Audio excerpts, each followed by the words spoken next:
Blog Talk Radio.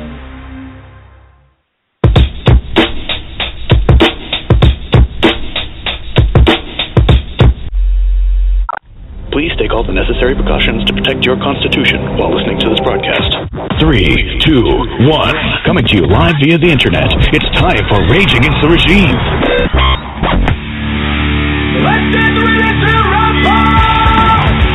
Finally, a show for patriots, defending the Constitution and uncovering the truth at every turn, bringing you exclusive interviews and covering the topics the mainstream media doesn't dare to touch. Call in and join the discussion at 929-477-3565. That's 929-477-3565. And now, here are your hosts, Bobby Who's the Man and Becky Williams. Rage Against the Regime. I'm the man, I'm the man, I'm the man. Yes, I am, yes, I am.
Gathered in their masses,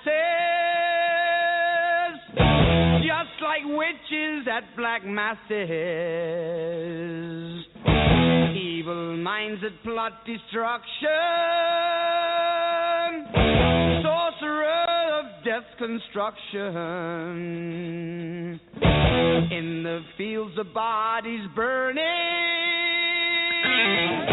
as the war machine keeps turning, death and hatred to mankind, poisoning their brainwashed minds. Oh Lord, yeah.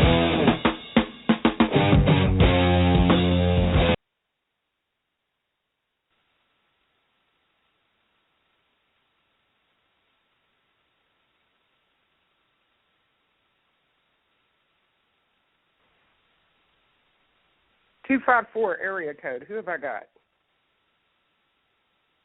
Hello. I do believe we dropped the line. I have my phone on mute, so nobody heard my intro. This is Becky Williams with Rage Against the Regime. It's Saturday, the last day of the month for the first month of the year of 2015. We are seeing January go out the back door, but a lot of things took place this month in January in Texas. We are under a full-blown attack from the Muslim cockroaches here in Texas. We had so many things happen in Texas. I'm sure they're probably happening in other states, but I'm not sure to the degree that we suffer here.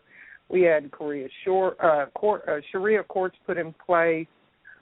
We had Muslim Day at the Capitol, the 11th one. It's the only one I've ever heard of, but apparently they've been doing this for 11 years here. We've had 3 days prior to terrorists speaking in Garland, and a facility owned by the Garland Independent School District leased out to the terrorists to hold a conference. We had Congress that wasn't in session on Muslim Day actually go in and use our state capitol to appease the Muslim cockroaches. So we've had a lot of things go on. We had Muslim Brotherhood marching in Houston against the overthrow of the Muslim Brotherhood pig that was in place in Egypt, Morsi, 2 years ago. I don't know what the hell that was all about. I mean, seriously, why are you marching in Houston, Texas, crying out protests against the military coup that took place to remove the pigs that were in office, the barbaric cockroaches? I like to call them Muslim. That's right. That's what I call them. That's my pet name for them. sometimes it's goat humper, but today I'll call them Muslim cockroaches. But at the end of the day, we're really seriously under attack here, folks. The same conference that was in Garland was in a Houston hotel the following day. We're just being attacked at every angle here. They're taking over, and I was speaking to Micah Campo. She's one of my girls. Man, I love her. She is an amazing woman, amazing patriot, amazing mom, amazing wife. I mean, if there was a superhero trophy, I'd give that one out to Micah. So kudos to Micah if you're listening. Man, you're an inspiration. But anyway, I was speaking with Micah. Micah went to the Muslim Capital Day in Austin, and she called me on her way home, and she was just furious. I mean, furious about the event and what the cockroach kicks on America's ass and the rest of the world. The Muslim pig that was at the podium was a female, and she was of Caucasian, so nobody called me racist because Muslims come in all races. I just want to go ahead and give that disclaimer out. First of all, if you call someone a racist who speaks out against Islam, you're pretty much an idiot anyway, because you need to read the definition of racism, and then you can come back and talk to me. But anyway, so she's telling me that this cockroach is at the podium, and she said that this is where we belong. You see us up here on the steps? This is where we belong. And she was mocking the 20 protesters that showed up. That's pathetic in itself. You guys know how I feel about the inactivity or lack of action by these keyboard warriors who are so badass on the Internet but can't even get out of their house to go show support against opposition by protest or rally. But anyway, she said, she pointed out to the crowd, she said, and you see them? They're where they belong, down there. This is our capital step. Well, I don't need to tell you that fired Micah up, because Miss Campo is usually, she's strong, and she certainly doesn't hold her tongue, but she uses decorum and maintains temper, And for her to tell me she got that angry, I mean, she was angry, and she said, it's a good thing I had my kids with me today, which probably meant that infuriated her so much that somebody was going to get ass whipping or get a good tongue lashing. I don't know which one, I didn't ask, but I know that it irritated her. And frankly, I'm glad I wasn't there, because I know I would have gone to jail. I would have choked her with her own burqa if I could have got my hands on her. Been WWF Becky style up on the podium, I'll tell you that for free. They're making a broad statement, and she was making a huge statement when this cockroach made that statement. She's saying that they own Texas and they own our government. She's sending a very clear message, and shame on the congressman who appeased the scum in our capital to even go into the Capitol and be there specifically for Muslim Capital Day. Maybe I'll call a Texas Capital Day. Maybe I'll call a white American or Baptist or Catholic, or, maybe I'll go to my government and say, hey, I need you to call this blah, blah day. And we're going to start demanding that your congressmen and your congresswomen show up to appease us. And we're going to talk about forming a democratic coalition and inserting our own courts that we want to be governed under amongst ourselves, and we'll call it an arbitrary court, which is what they've done and how they've implemented Sharia court in Texas. But I'm working on that.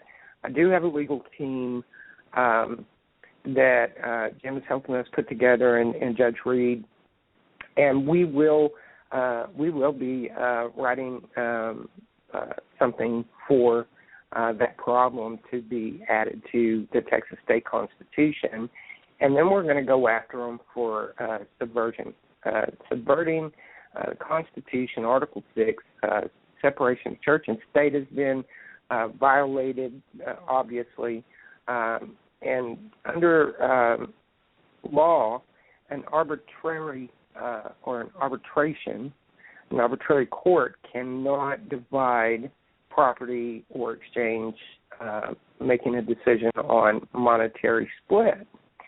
So they're in violation there because they clearly state that that's what their courts are for, to intervene in the event of divorces and property and issues like that. See, they, under the book, I'm not going to call it doctrine. It's not. It's a book. It's actually a blueprint disguised as a religion. They call it their doctrine. But it is a blueprint for political and military theology that they are to dominate everyone, kill the infidel. They rape babies, goats, they're dead women. I mean, God, I had to get my head around that one. Anyway, anybody that knows anything about Islam knows it's very barbaric. And for them to make a decision in an arbitration concerning divorce, according to the Quran, there are many things that they can do to this woman, including death. And so in the Quran, it also states that they're above the law of any land that they set their foot on.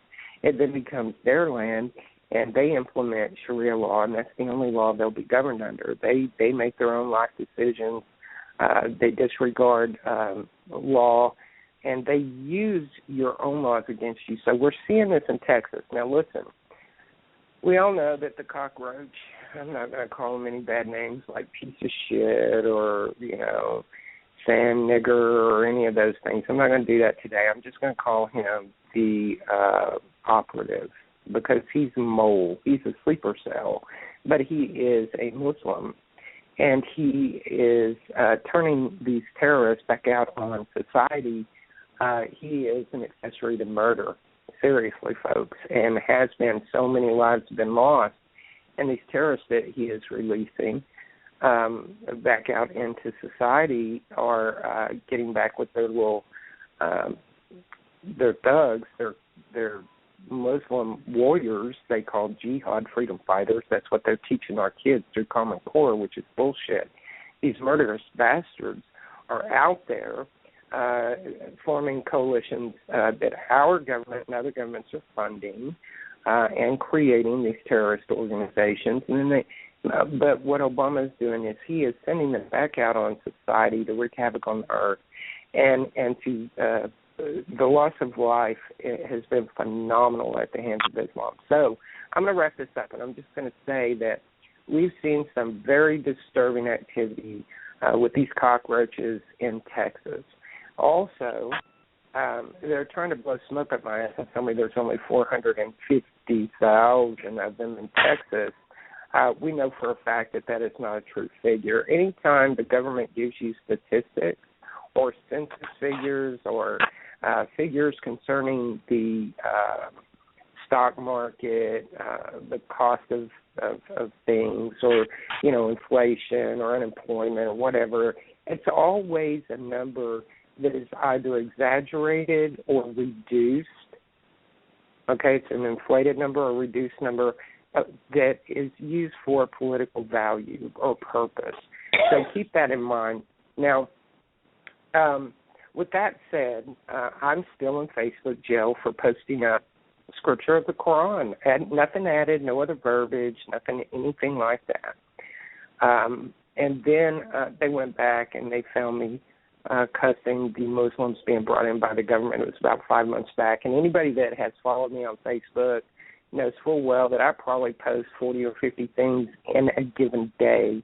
These bastards had to dig back 5 months. So I caught 24 hours for posting the Quran, stating the truth about what they intend to do and how they do it, concerning kill the infidel and take over them, we don't pay taxes and all that bullshit that's in their book, strike fear in the hearts of the non-believer or the unbeliever, and so on and so forth. And all I did is I took that post from someone and I reposted it as my status. Well, I'd just been out of jail less than 24 hours, okay? So now I get back in Facebook jail. They tell me 24 hours, and I'm scrolling through Facebook. I can't do anything really on it. I'm just looking at, what people are posting, doing some research. And, man, in about 3 or 4 hours, that post from 5 months ago that they pulled off my wall, I get 30 more days. So I'm still in jail. But one of our brothers, I know that was all long-winded, folks. I'm just painting pictures of some of the topics we're going to cover today and what happened in the month of January in Texas, and then I'll fill you in on what we're about to do with that. But at the end of the day, my brother Wilbur, such a brilliant man. I mean, this guy is so accomplished, and he writes blogs. And Wilbur got booted. He caught the Facebook felony today, and he got booted for a blog that he wrote. So I've asked Wilbur, pardon me, to join us today because I want him to read that piece out loud.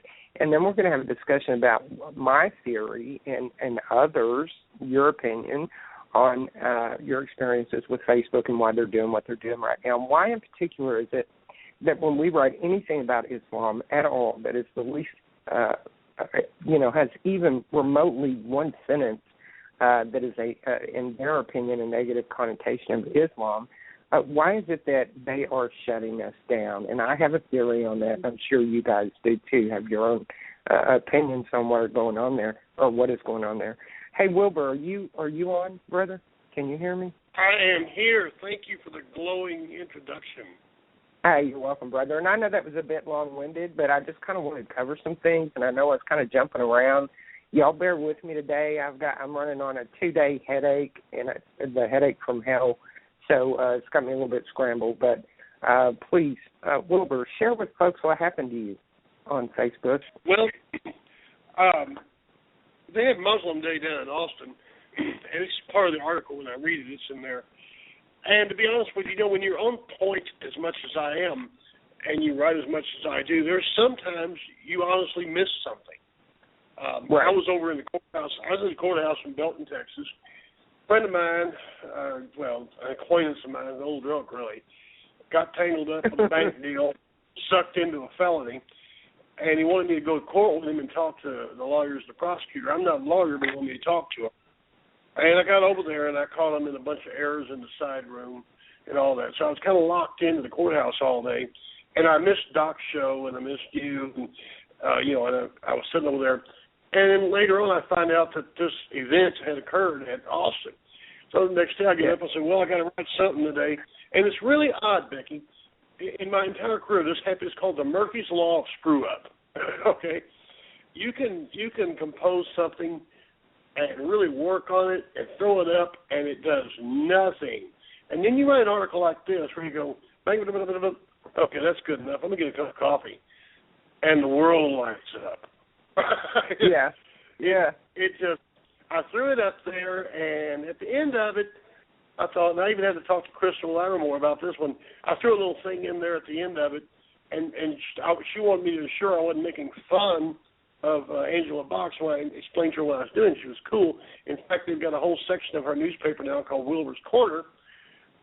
That's the way I write. But that was the main thing. Anyway, I woke up this morning, and I look on my old Facebook, and it says, you're an asshole. Anyway, they said in legal terms, you can't write nothing for 24 hours, man, because you wrote this article, man. So I looked at the article, and I thought, wow, that pissed them off. They're easy.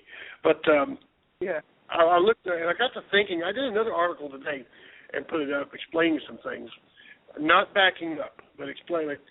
For some time now, I've got a routine in the morning. I get up and I pick an article that's already written before that I've done the week before, or I write one if it's current. And a long time of my morning is making sure it goes up to the proper areas of Facebook for the various people.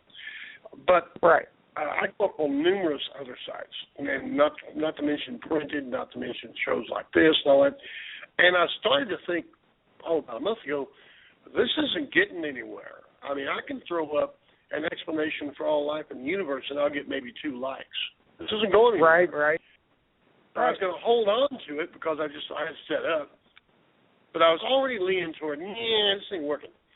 I'm not going to boot it because Doc Green waits on my articles for his Facebook page every morning, so I'm not going to boot it. But I'm thinking it's not really going anywhere. Well, so when they booted me, I was actually more efficient today. Cool. Okay, I don't have to worry about this Zutenberg guy out in California anymore for the weekend at least. So now I can go ahead and write and get stuff up. It's about 10. The writing took a while, but about 10 minutes work putting everything up. 1 cup of coffee. But anyway, would you like to hear the famous article? I think I'm going to have this carved in stone and give it to an old Jew to go up on a mountain with. Go ahead. Okay.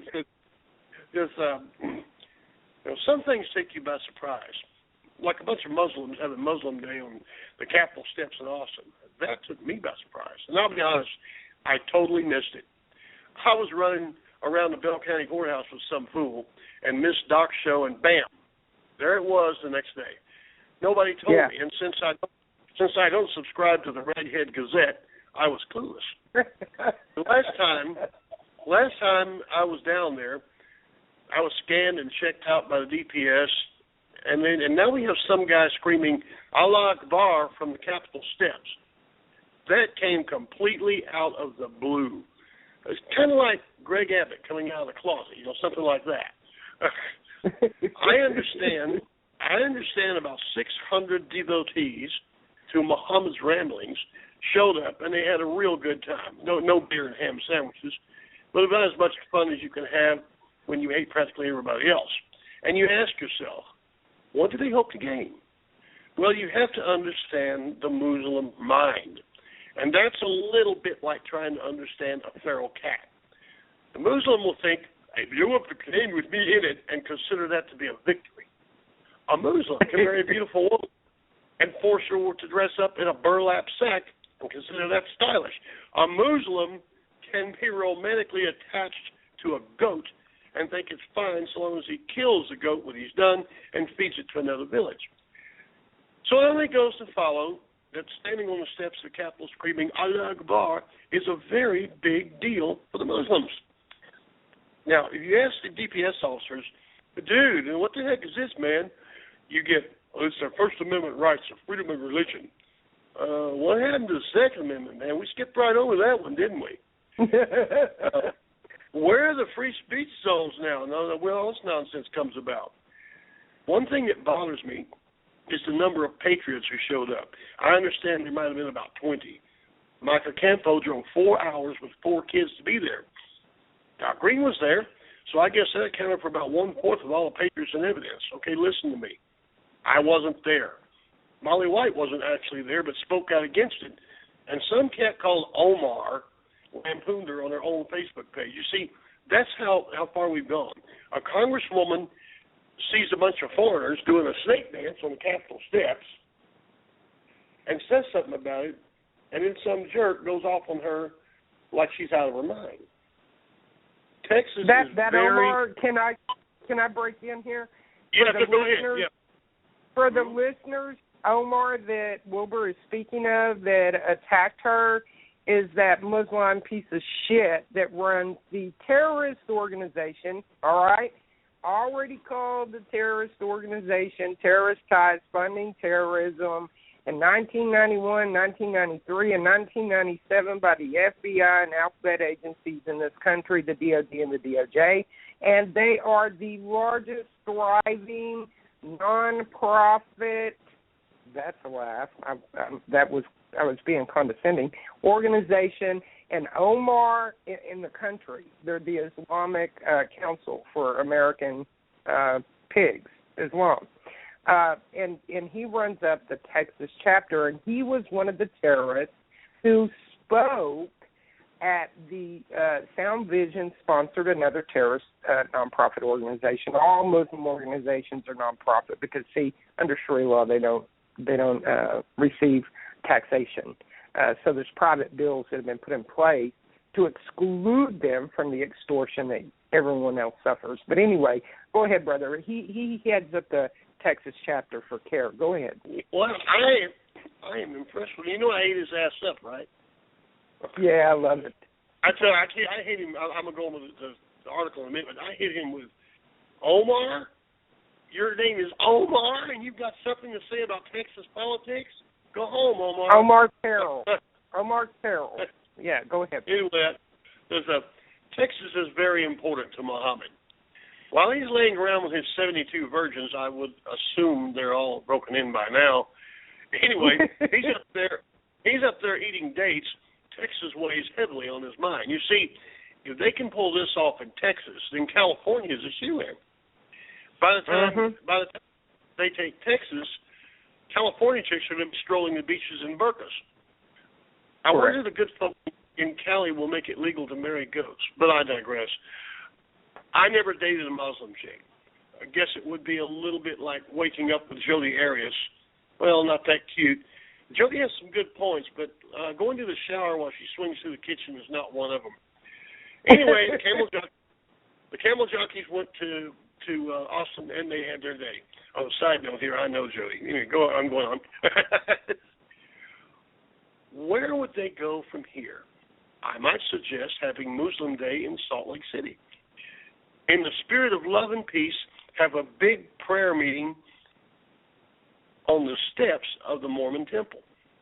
Yeah, that's the ticket. And I'm sure about 20 Mormons will show up and be very respectful to the entire affair. Yeah, and if you believe that, have I got a bridge for you, and it's on sale. Those Latter-day Saints would skewer the speaker and throw pig grease on everyone in the crowd. And don't you doubt. You see, people, that's the way Texans are supposed to act. Little by little, bit by bit, Texas is falling to this subtle invasion. Sharia courts are popping up all over. Oh, don't get me started. I still can't get my mind around that one. I'm going to give you some sobering thoughts. America has moved away from God. Prayer was removed from the school. Well, prayer is coming back. It's just you won't be able to understand the words. If we don't stop this and stop it now, everything the men from the Alamo died for will be as dead as they are. I won't miss another opportunity to show up on the next holy day and let man know exactly how I feel. I have this evil plan, you see. A lot of people would shout or worse and just get arrested while the Muslims laugh and have a field day. I'll just show up with a pet goat in lipstick. And here's the part where I got bad. I went, Angela Box Akbar! And to me, that was a pretty straight-out statement. I raised a woman to the level of God in their little religion. I use their own language and everything, and she's pretty, and she's a very becoming chest, and they don't like that either. And they apparently seized on this article, probably Omar, and now who Omar is, now I know what happened. Well, Omar, you got your ass beat, and I'm still beating it. Okay. That's the article, Becky. That was my little 15 minutes of fame. You only got 24 hours for that, man. They bitch slapped me with 30-day sentences, and I'm about sick of it. Listen, I don't care what their contractual agreement is. There is a way for us to go after Facebook. The unfortunate thing is it would have to be a class action lawsuit. It's very costly. But we could actually beat them around their ears with their own necktie if we really wanted to go after them, because they cannot write a contractual, a binding contractual, and someone please correct me if I'm wrong, agreement that subverts the First Right Amendment in the Constitution. Okay, that precedes and is above any contractual bullshit that they can put together. But my theory is this. Much like you have a wildfire, okay, and you have hot spots, and they have to get those hot spots out or the fire spreads, right? That's what they're doing to folks like me and you and others who speak the truth about Islam. They are actually have a bill proposed right now that will make it a criminal offense to slander Islam, to speak out against Islam, period. See how they use our own laws to deny us our First Amendment rights.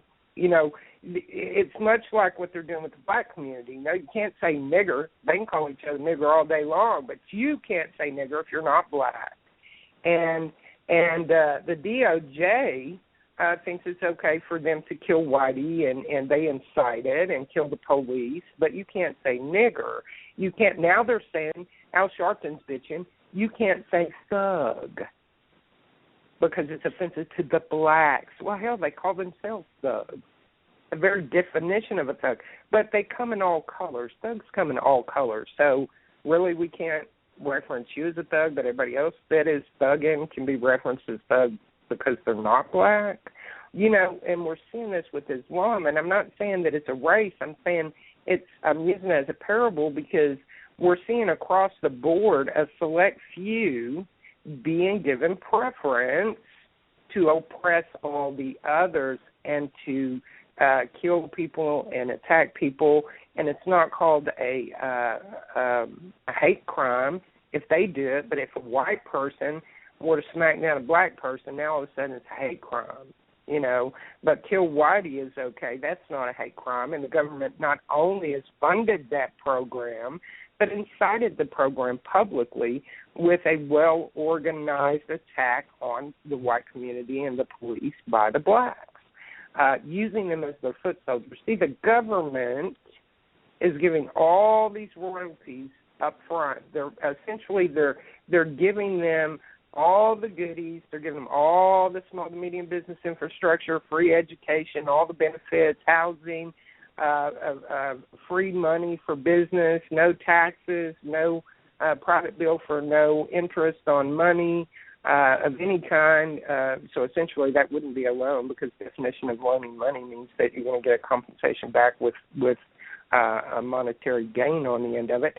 But they're excluded from that, and there's actually bills, private bills, that have been given to me. They were passed by our Congress, and private bills exclusively for a certain group of people. This is how they're taking over our land. Now, why, you ask yourself, why have they chosen the Muslims and only the Muslims to do this for? Because, folks, they are the foot soldiers. They have been run into this country literally by the hundreds of millions right here in America and all over the globe. They've infiltrated the governments that got on that bandwagon with the Saudi king that just died in 1973, and it all had to do with the cost of the barrel of oil and how it would be traded and what currency it would trade on the market for, and America hoarded herself out essentially for barrels of oil and the monetary gain. So part of that program was to basically give America up, so that a few could get really fat in their pockets, and they could create wars, and the corporations would benefit because they create a war and call the very demons that they fund the enemy, and we go over there and our soldiers die, and Halliburton gets fat, and Feinstein, and you know, the rest of the pigs that have their fingers in that war machine. And that's why I play at the beginning of my show on Saturday, Ozzy Osbourne, War Pigs. Every lyric that he spoke in that song is a description of the repeat of history. I believe that was written during the Vietnam era, and we are seeing it play out today, from the brainwashed minds to the war pigs, and the war pigs or the war machines would be your corporations and your government. So anyway, in 1973, we had this little treaty going on between some nations and the Saudi king, you know, that piece of shit that just died, whose brother just took over, and they're already chopping people's heads off right and left in the last 2 weeks over there, like at a record limit, or record-breaking limit. But what we're seeing here is they're going to be the foot soldiers for the slaughter. We're seeing the oppression. We're seeing them take over regions and land. That's part of their Quran, Sharia. They get to take over everything. So they're getting their monetary compensation up front, which also works for the purpose of funding terrorism around the globe. That's how they're able to build these multi-million-dollar mega mosques and preach jihad and hatred in there. Listen, people, they've been coming across the border for years. This didn't just happen in the last year. This has been going on for many years, and I have confirmation on that by some very reliable sources who work that border, okay? More than one, many. They've been brought in by busloads and planes and ship, and however they could get here, they've gotten here, and the government brings them in. They have every benefit before they ever get off the plane. They have housing, they have a car, and they have ready paperwork ready to put them in the next corner store down the street from your house, or in the next taxi cab company or whatever. But the fact of the matter is this: we have so many homeless Americans in this country. And in my state of Texas, in fact, I'm going out later this evening. I've got a trunk full of coats. I couldn't squeeze a sheet of paper in my trunk. I've got so many coats in there, and in my back seat, I've got bags of socks and gloves and caps and what have you. And I'll be going out later this evening because we're dropping down into freezing temperatures again, and I will find homeless people on my street on a Saturday night up and down the streets of my city and cities around me until I have emptied my car and given those out to people who have no place to lay their head except a cold street, concrete or grass or a field somewhere. But anyway, at the end of the day, we have all these homeless Americans. Vast majority of those vets and children, 1 in 30 homeless people are children, and we've got our government giving their foot soldiers who are here with purpose, taking over our infrastructure, our small medium businesses. They're in our universities, they're in our municipalities. We now have police chiefs who are Muslims up on the East Coast, and they're bragging about it. And every Muslim or black person, if you've watched Obama, this little piece of shit that needs to hang from the tree in front of the White House for espionage, in my opinion, you have watched him replace NASA with Muslims, 7 heads NASA. He likes the number 7. 7 heads of DHS, Muslim. The new attorney general appointee, the surgeon general is Muslim. The list could go on and on and on. If they're not Muslim, they're black. He wants to completely remove any European tie to our government because, see, we're infidel. And if you are not communist, which they're going to kill anyway. The Muslims don't like communists either. They work together and they have for centuries. But at the end of the day, they're still an infidel in their eyes, and they'll turn on their own, just like the communists turn on their own. But we are being taken over in Texas is my point. And I know I go long-winded, but I have to paint I'm an artist. I have to paint a picture in your mind about what the hell's going on. So since 1973, they have been given your prosperity, your right to thrive in your own country, and they don't like to hire Americans. They buy up whole neighborhoods, and I'm talking they live like kings. We live like shit. Well, I'm not saying all of us because I don't, but I live in a nice neighborhood because I don't want to be in a neighborhood with a bunch of thugs, and I pay the price for living the lifestyle that I live. But they're making it more difficult for us to do that by higher taxes. The jobs are being taken away by the foreign invaders that have come into the country, and they're giving these businesses to immigrants. That's what they call it, immigrants. But at the end of the day, the vast majority of the immigrants that the industry has been given to is Muslims. You can look it up. I get my statistics off of the .gov site of all places, and they're probably not even accurate. It's probably higher than that. But you already know that when you walk into a business, if pretty much that's a foreign-owned business unless you're in a big restaurant or something.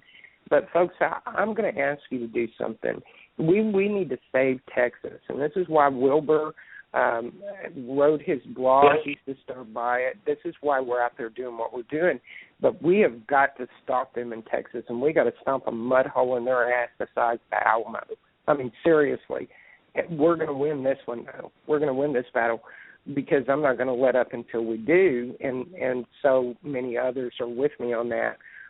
But at the end of the day, you can, through your local comptroller, okay, or through even the state comptroller, you can get a list of owners for the businesses in your area.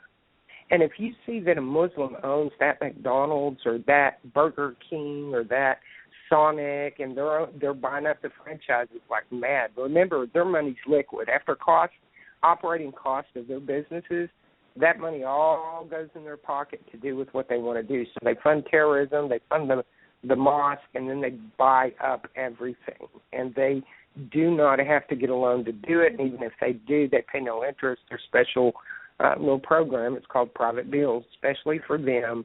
And, yes, they do get money through your local bank chapters like HSBC, who is backing the largest growing mortgage company in the United States right now. It's called Sharia Mortgage. Resonate, you know. But anyway, I'm going to rest with that. Wilbur, put your 2 cents in. Tell me how you feel. I don't want people doing businesses with Muslim businesses. Stop doing it. Muhammad's not your friend. Go ahead. Well, I'm on point with that. I make sure I shop usually at a Valero and H-E-B. I know H-E-B is not politically correct, but I like it. But I shop at Valero right around the corner because it's close. All the little quickie marts and everything like that, I don't go there for the reasons you cited and the fact that they always overcharge you. Like you use your debit card and you'll spend $20 and you'll notice that there's $220 taken out. They'll save your number. And a guy showed me, then they just push a button on there like it didn't go through the first time, and then you get twice the money. So you got that going on. But I didn't realize until just recently. I didn't take them seriously. Any of these religious sects that are weird, you know, then I sit back and laugh. I laugh. I used to laugh at the Mormons a lot, but the Mormons are not politically motivated. They're not politically motivated at all. And when push comes to shove, they'll help you. They helped us with our situation several times. And, you know, they're not bad people. You know, I mean, I agree with their theology, but their hearts are in the right place. The Muslims are politically motivated. They have a game plan to, like you said, to take over land and everything, which is really odd, Becky. You know, they don't have a pope. They don't even have a Southern Baptist Conference. They're just a bunch of cells. They don't have any organization, none. They're just, they don't agree with each other at all except that they hate us. You know, it's really weird. But anyway, listening to all I'm listening to and watching, I begin to note, and especially after this little incident with Facebook really didn't mess me up. Like I said, I was already making some moves in other areas to help sell books and stuff like that. So it really didn't screw me up. I mean, it didn't affect me except give me an idea for an article. But the very fact that Omar or whoever would take the trouble to attack a blogger for simply making jokes, you know what I mean? But why didn't you just come on and debate me openly? Simple. Well, because you'd kick the shit out of him. That's why. Oh yeah, that goes. They wanted to see their deal, brother, is to silence you. You know what do you do when you can't refute or debate? When you have no forum to stand on, no truth to stand on when facing truth, and you're being slaughtered. What did they do? They silence you. That's why he won't have that open debate with you. And this is why people were turned away from that conference. And Garland had actually bought a ticket. You know, they broke lease. They broke the lease agreement by discrimination when they turned people away. The people that they turned away were only the non-Muslims or the media. And they had purchased tickets. They gave them their money back, but that still, they broke the lease. They broke like 4 or 5 different areas of that lease in the lease clause. Go ahead, brother.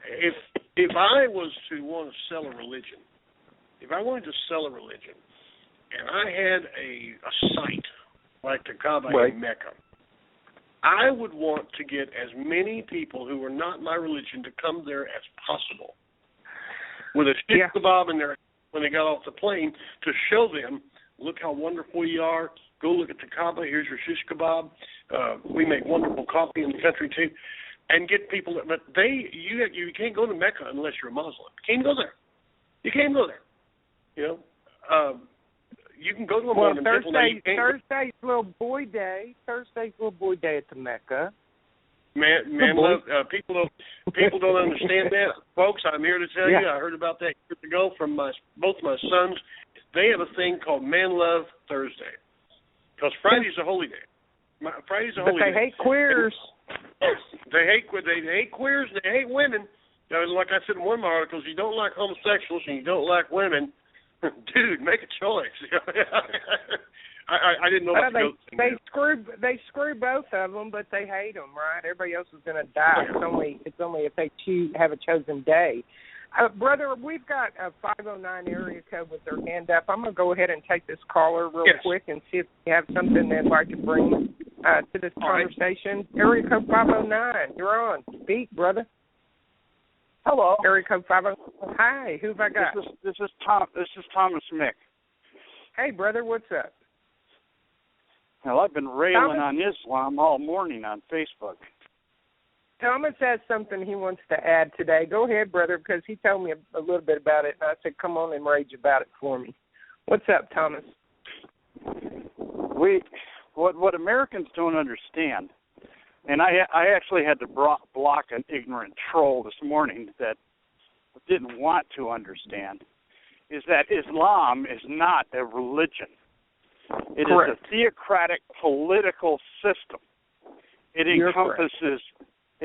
encompasses religion, law, politics, and finance. It's all-encompassing. And it is absolutely an anathema to American principles. They cannot coexist in the same environment. And Americans are being sold a bill of goods with the Bill of Rights, claiming that Islam has a right to rape their children, to beat and mutilate their women, to do all of the things that Sharia law permits at the exclusion of American law. And I just have to say this one thing that Americans really need to get a grip on, and that is any land that Islam claims as theirs and imposes Sharia law on is considered a part of the global caliphate. Correct. They will not surrender that land. It is no longer a territory of the country they're in. In their minds, it's Islam. The whole issue with Israel, everybody seems to think it's just about the Jews. No. Israel has the audacity to exist on land that was Islam, and they want that land back. They don't give a shit if the gays are there, if the French are there, or if the Italians are there, the Jews are there. They don't give a shit. They care that it's Islam. And that land right now is being occupied by non-believers, infidels. That's why they're so adamant about driving the Jews into the sea. Yes, their book hates Jews. Their books want to kill Jews and Christians, which also comes to mind is considering that it's their religion.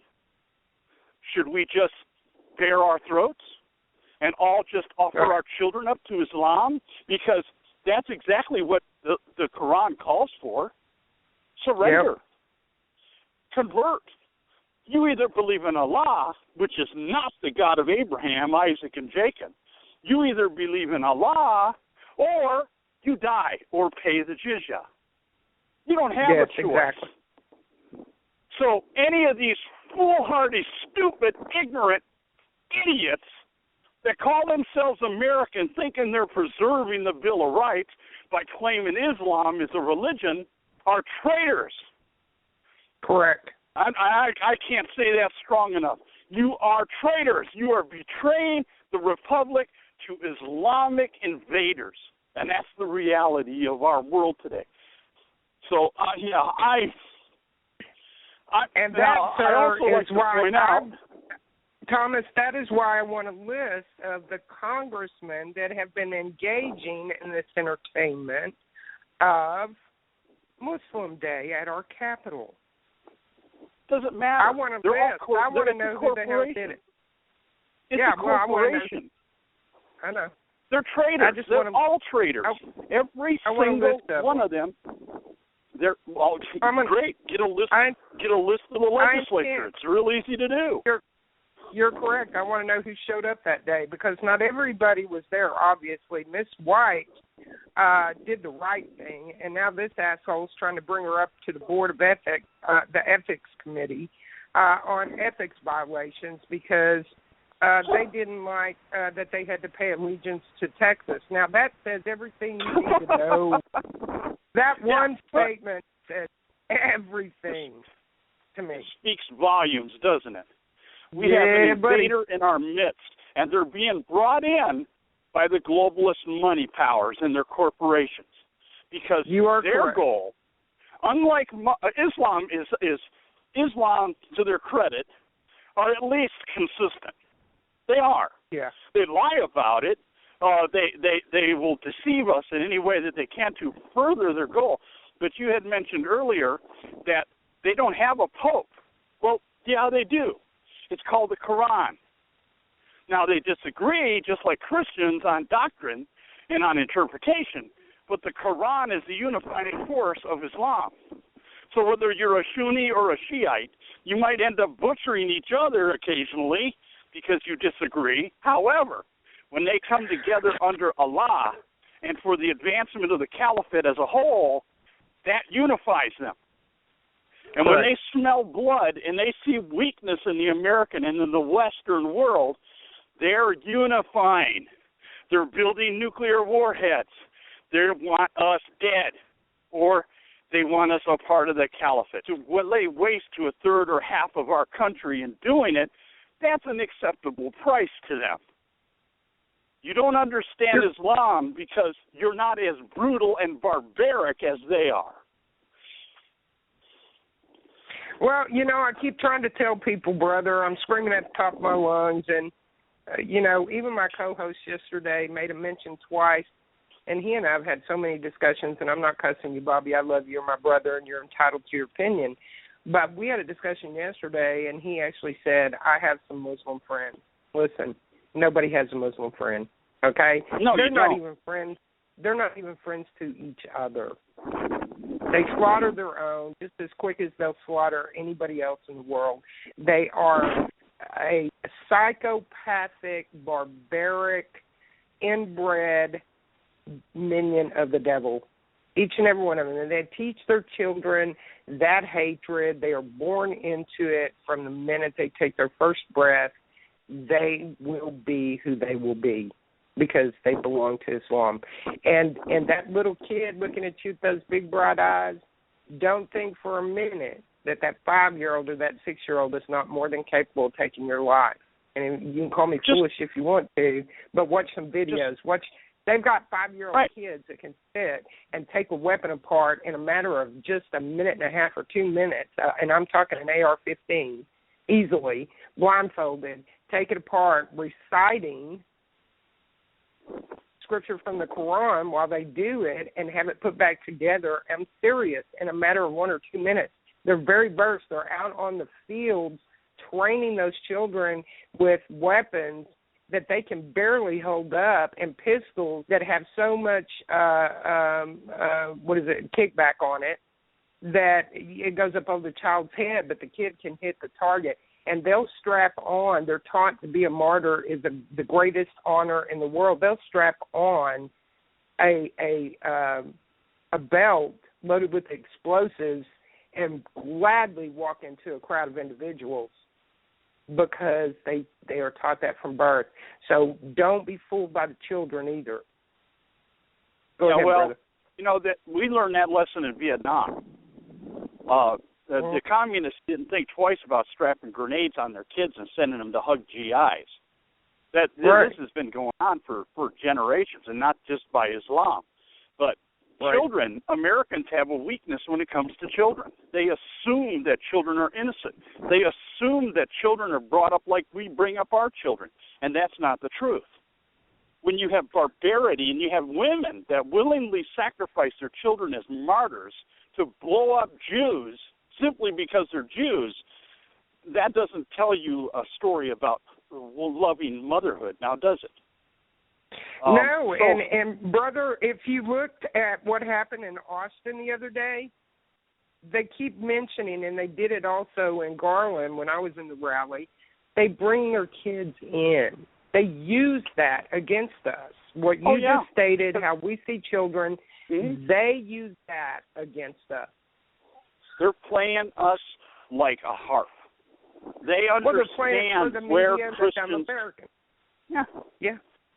Their goal is our destruction, and they're going to do whatever it takes to accomplish that end. And with the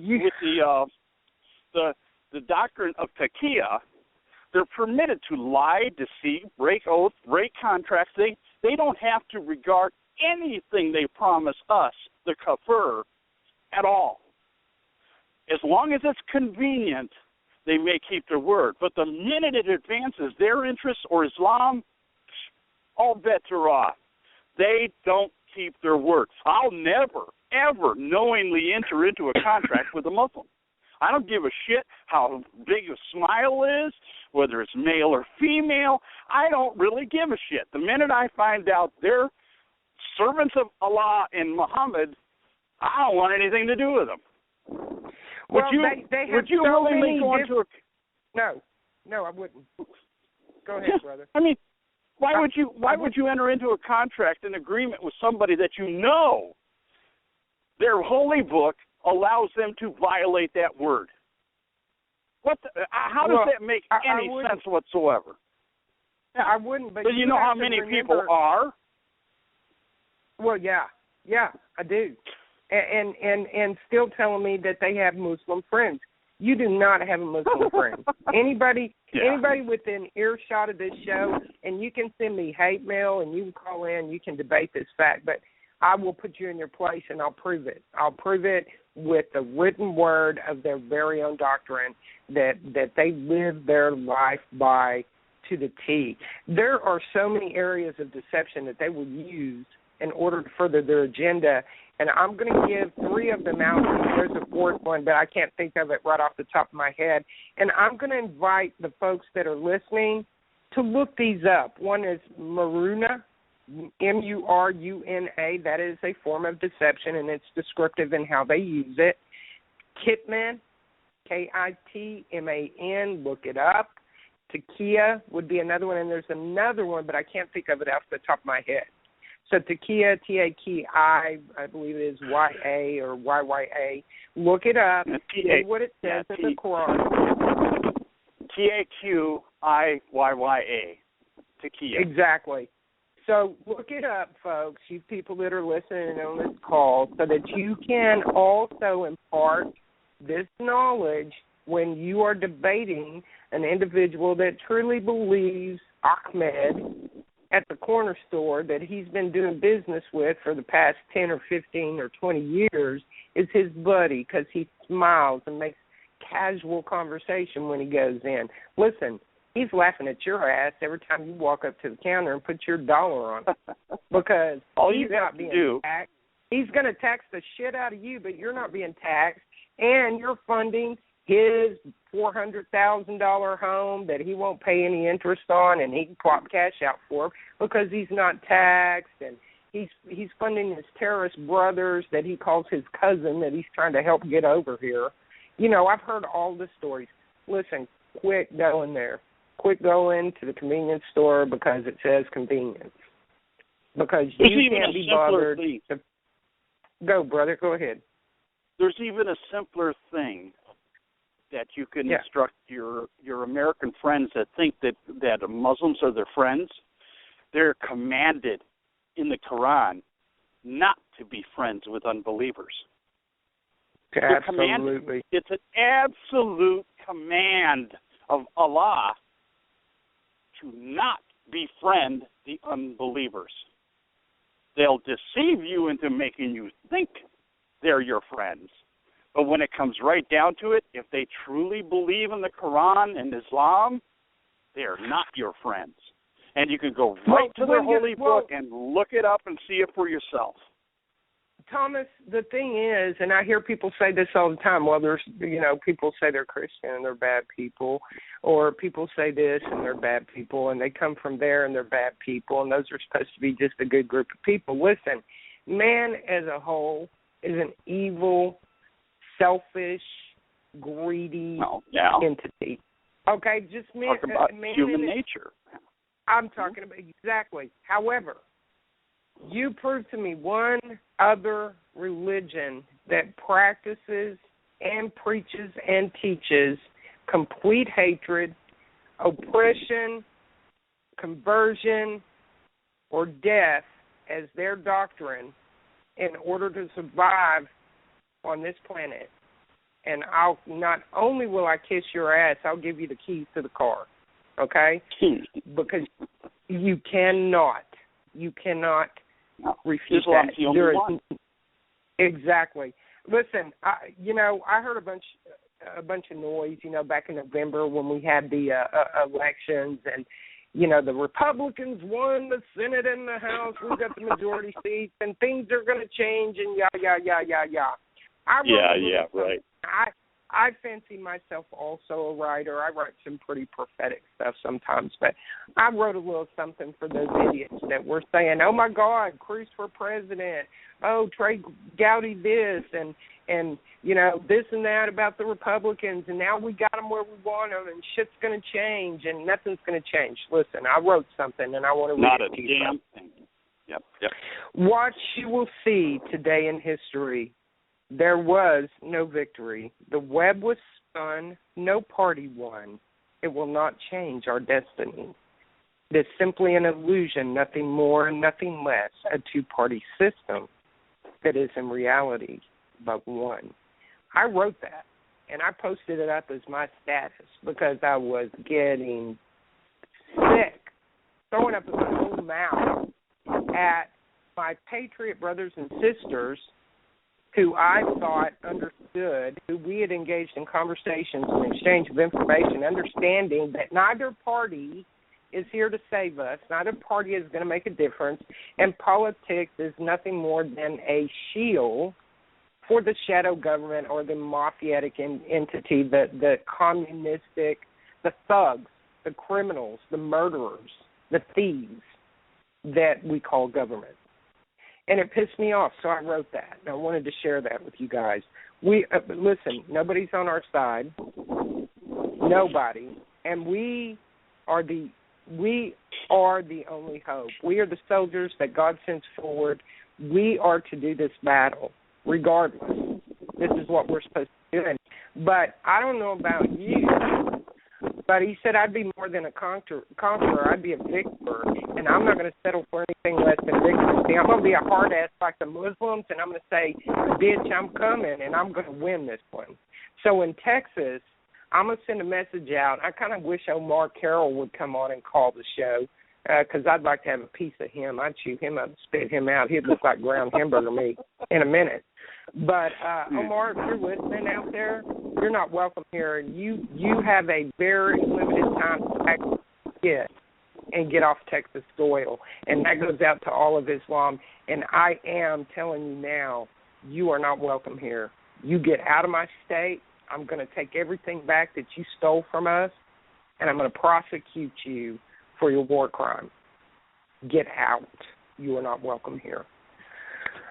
Anybody else that would like to call in, you can reach us at 929-477-3565. We want to hear you rage today. Come on, bring it. We don't have to talk about Islam. If there's something else that's pressing your heart, something you're concerned about, something you researched, some factual information that you want to give, that we need to get out to the Patriots, then please, by all means, call that number, press the number 1 if you have something to say.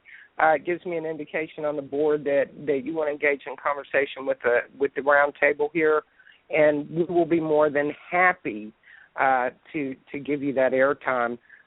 Listen, we're all in this together. I know that I'm very hard on patriots that refuse to take action.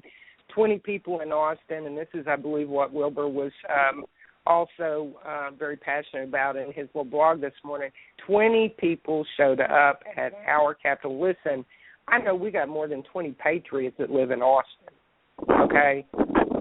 There's no excuse for that. There is absolutely zero excuse. Listen, I don't want to hear you can't take off work bullshit. If you had Super Bowl tickets or you wanted to go see George Strait or somebody that was coming through and this is your once-in-a-lifetime chance opportunity to do this, you would call in sick in a heartbeat, okay?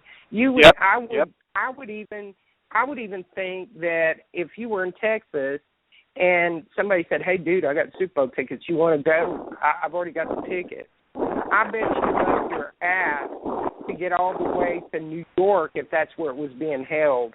And I guarantee you'd call in sick, and not just for one day, but probably for a couple of days, okay? I don't want to hear any more excuses. Unless you are truly disabled or truly destitute, I don't want to hear it. I do not want to hear it.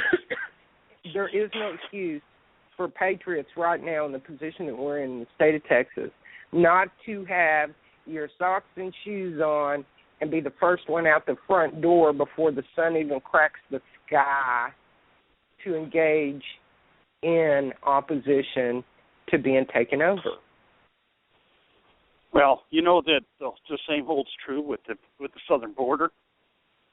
Oh, my God. No. I have openly called, and I will continue to call, the Texas militia, the organized Texas militias that are not on that border, they're either cowards or traitors. Because their duty, their principal duty, is to protect the life, liberty, and property of the people. That is their duty. Not to obey a globalist governor. Yeah. Sure. Can I tell you something? You know why they don't? Here's what I see across the board. And remember, I ran for governor in Texas, okay? I had military counsel, I had legal counsel, economic advisors, name it, I had it, okay?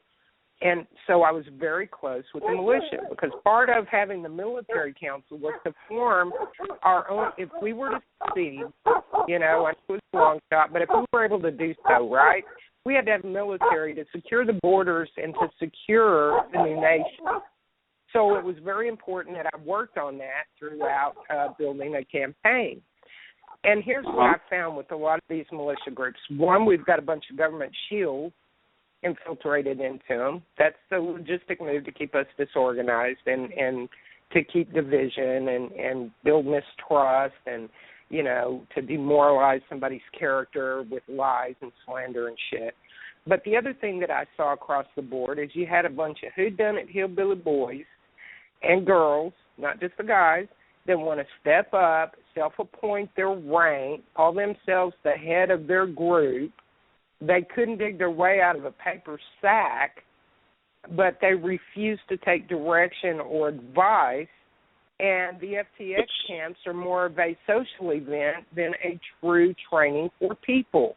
But I will share something with you now. I actually have a company that I'm building with a young man named Ron Gentry. And he has some land on an island called Matagorda Island right here off the coast of Texas.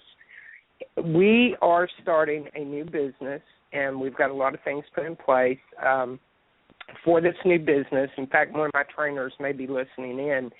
And it is a military-grade 28-mile stretch of beach training facility, and we will train in everything from scuba, saltwater and water purification, reverse osmosis, agility and fitness training, long-range shooting, hand-to-hand combat with disarmament, and medic training.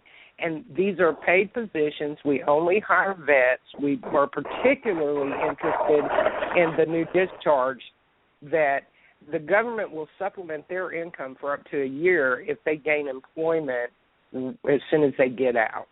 We are putting together a true way to train. There is a price tag attached to it. We're going to make it affordable. We're not trying to get rich. We want to, at some point, be able to give back to the patriot community and do things like, you know, how the Muslims bust them in and buy their packed lunches and shit for them, so that there are hundreds and thousands that show up at these rallies in Washington and at the Capitol. We want to start funding patriots that way if we can, to push money out there, to have people bust in that don't have transportation, to buy them a box lunch or make sure that they have food and water while they're standing out there, standing up for their rights and their beliefs and their freedoms. That's what we want to do. And it's going to be an incredible program that we're working with, that we have put together, because Bubba is out there scratching his nutsack. They're drinking beer. They're doing really about 8 hours of work, and they take 2.5 days to get it done in. I'm watching them go out and try to shoot, communicate and move and do recon, and dumbass in the back doesn't have his weapon pointed down or up. He's got it pointed to the back of people in front of him who are running front. This is what we're seeing across the board with the militia. That's how unorganized they are, and they refuse to give up their position or their rank to be commanded over by a military brass who stepped up. And Doc Green brought a guy to the table, and I reached out to the heads of the militia groups to talk to this brass from the military to organize the militia groups, and I would actually get information back from a spokesperson tell me, oh, hell no, we wouldn't allow our leader to fall under anybody else's direction. That's why, Thomas. Well, Becky, that's why. You were talking about a bunch of groups that I don't consider to be militia. Militia is some yahoo that starts themselves. Well, yeah, but what is actually a militia versus what is, that's, when I refer to a militia, I refer to the people of the community that come together for the sole purpose of protecting the life, liberty, and property of the community. Right. Not some yahoo trying to be George Washington or trying to set up some private military force. I mean, the people get the impression that the show Revolution on NBC is somehow representative of what the militia is, and that's not true.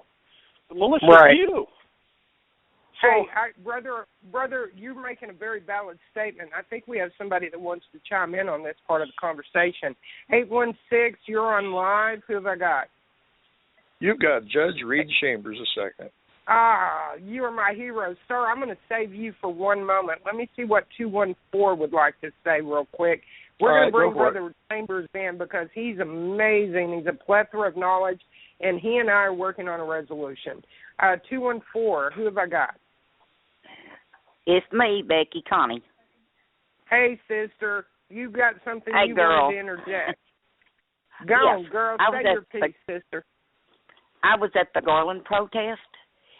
We had bikers show up. Yeah. And none of our militant group. If we did, we had maybe 5 of them. Are so you if you're in a militant group, vet? I'm talking about the militant group. Oh, the militia? The militia, like right. Like the 3 percenters. If they're not working, if they're not going to the protest, if they're not doing the good for the Americans, then what good are they? Get out of them groups. They're a waste of time. I agree 100%.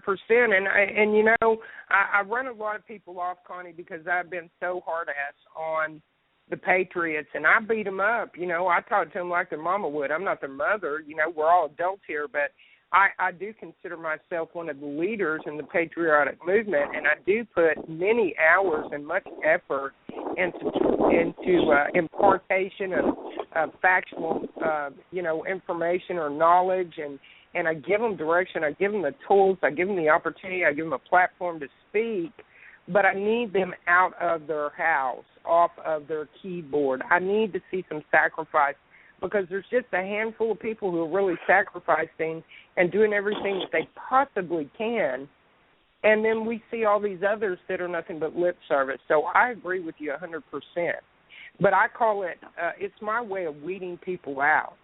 You know, if I've offended you, there's two directions that you can take, not to tell you off. One is you can pick up the phone, you can dial the number, and you can talk to me and debate the situation, or you can run away and cuss me about it. You can run away and you can cuss me about it, but if you're the person who's running away and cussing, you're probably the person who needs to check yourself, and you're exactly who I'm talking to, because you know you're guilty of not doing anything more than sitting around circulating information amongst the same crowd. We're not getting anywhere. It is absolutely insane to continue doing the things that we're doing and getting absolutely nowhere. We may be getting somewhere in a snail's pace, but at the end of the day, continuing to petition, continuing to overpass rallies that accomplish nothing truly, nothing much, and all the effort that's been put into that by those folks, God bless you for doing it. But the fact of the matter is we need to change our logistics and our tactics. We need to start fighting them like they're fighting us. See, we need to use the same tactics on them that they're using on us so that we can shut them down. You get it? We need to play dirty pool here. We've all tried to be the upright, upstanding, follow the letter of the law patriots, but what we're up against is somebody who will not follow the letter of the law, and that's what the problem is. Law does not. Don't forget nice. Yeah. Don't forget nice. Everybody wants to be nice. Well, at some point we have to get in there and get our knuckles dirty and start playing some dirty pool. Now, don't misunderstand what I'm saying on here, because I know my little NSA butt buddies are out there listening. You dumb son of a bitch. I'm trying to say we need a resolution, not a revolution. I say it every show. I rant and rave and I'm pissed off and I could slap the taste buds off Obama's tongue, but I never said I wanted to kill him. Does he deserve to hang? Absolutely. His crimes deserve the punishment that I would receive if I had committed the same crime. He's no better than me. I don't give a shit who he is. I don't care what office they gave him. I respect the office of the president. I do not respect the party that is in the office at present, because he is not an American. He is an enemy of the state, and he is a murderous bastard. And he is a sleeper cell. He has usurped with false identity. Barack Obama is not even his name, and I could go through 1,000 different reasons why that person should be hung from the White House lawn after trial. So I'll just go ahead and use my disclaimer that way and tell the NSA, you need to call your wife, because I'm pretty sure I overheard a conversation with her and your brother the other day that you might be interested in. So go bother somebody else. But at the end of the day, we're in serious trouble. I am going to put you on hold for a moment, Vic. I think that noise is coming from you, brother. I'll be back with you. All right, Judge Reed Chambers, you've got the floor, brother. Welcome. Thank you for calling. Well, hello there. Becky Williams, how are you? Oh, man, I'm telling you, I'm just burning up the line today, doing my normal Saturday show, opening it up and letting people call in. I've got a full board, so we're having some great participation today. I guess on the off chance that we have someone who has never listened to the sound of my voice today, I should introduce myself. I'm Judge Reed Chambers. I'm a veteran of the United States Navy. I've been elected and appointed to official government positions in all three branches of state and local government. I've been elected as a representative, as a legislator in the courts. I was deputy court administrator in Missouri's second most populous urban county. And in the executive branch, I've had multiple appointments. So I've served in all three branches of state and local government. In the diplomatic sector, I served the consulate of Malta at the William J. Randall Federal Building, and they seated me in the United Nations Economic and Social Council. So I've been there, done that, got the T-shirt in all three branches of government plus the diplomatic sector. Along life's paths, I've served as fire rescue commissioner and as a police colonel. And so, yeah, I've got some opinions, and a lot of it's based upon the fact that I've been there, done that, and seen some things that you have not seen, including during the Iranian hostage crisis. I was recruited by the Central Intelligence Agency to be a CIA asset to do Iranian college recruiting of Iranians so that CIA could get whatever documents that they had a plethora of read, because the CIA didn't have enough people that could read Farsi. So I helped Uncle Sam in that particular capacity. But I'm calling in today because most state legislatures are in session right now. And I'd like to echo Becky's sentiment that she wants a resolution, not a revolution. If we revolt, we play right into Barack Obama's hands. He can declare martial law. He can cancel elections. And under the U.S. Constitution, the President of the United States can even adjourn Congress. If the Congress, House, and Senate do not agree on their adjournment date, the President can just simply into an order and adjourn Congress. And, of course, he's got friends in Congress who will endlessly debate different dates that, other than what the Republicans want. So he can tie up the Congress. They can't agree when to adjourn, and boom, he can just adjourn them, just like Hitler dissolved the Reichstag. He can declare martial law. Under the U.S. Constitution, during a revolution, insurrection, he can suspend the great writ of habeas corpus so that prisoners cannot even get a day in court. So we do not want a revolution. We definitely want a much better, we want a patriot resolution where the country that has been stolen from us, lock, stock, and barrel, and are now in the hands of foreign interests, can be returned to we the people so that we can have government of the people, for the people, and by the people once more. For instance, open borders. Well, in addition to the 100,000 Libyans that Barack Obama wants to bring in as refugees and give them asylum, incidentally, asylum means they qualify instantly for food stamps, for unemployment, for Section 8 housing, women, infant, and children's WIC aid, every kind of government assistance you can imagine, plus $500,000 to go into business loan. If you're Muslim, these loans are interest-free. So the open borders have flooded the U.S. of A. with a whole bunch of people we don't even know who. And some of them are economic refugees, honest people from Mexico or Central America somewhere. They just want to get a job as a gardener or housekeeper or whatever and have a better lot in life. And they are illegals. We cannot remove the fact that they entered illegally. But worse than them, and a tremendous, great many levels worse than them, are the foreign nationals of militia age who are bearing arms. Now, you know and I know that the Mexican mafia has people with machine guns that are protecting drug shipments. We also have street gangs like MS-13 and the F-14 Bulldogs, and they come up with as many names as the militia groups that are self-appointed have as well.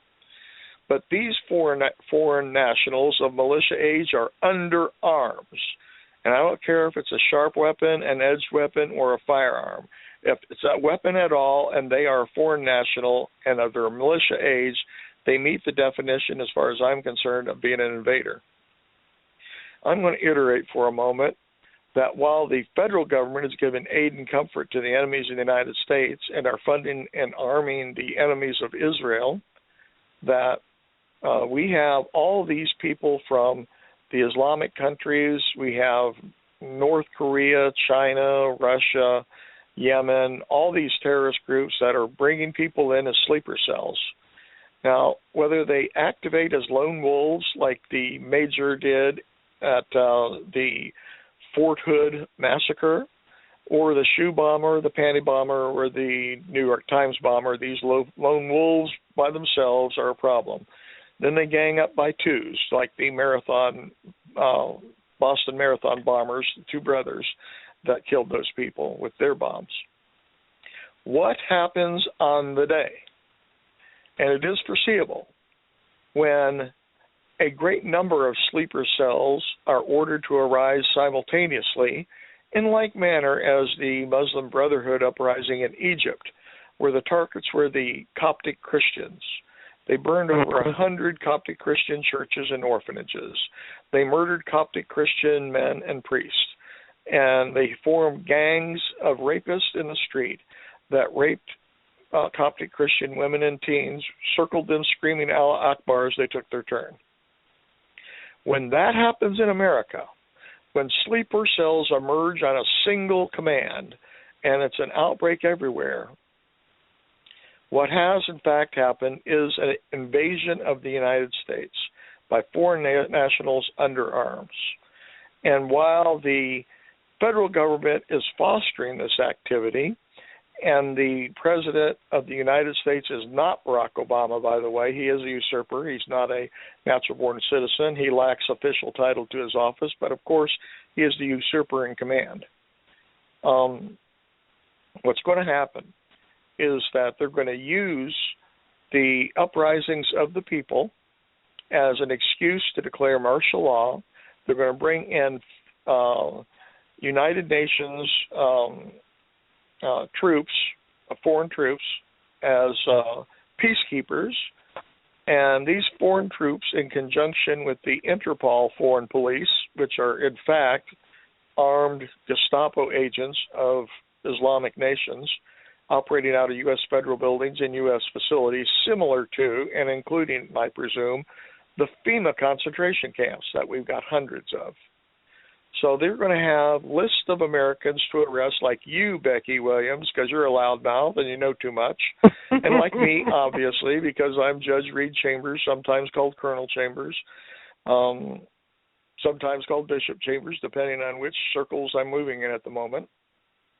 We are on page 1 of Obama's enemies list. They've got facilities called fusion centers.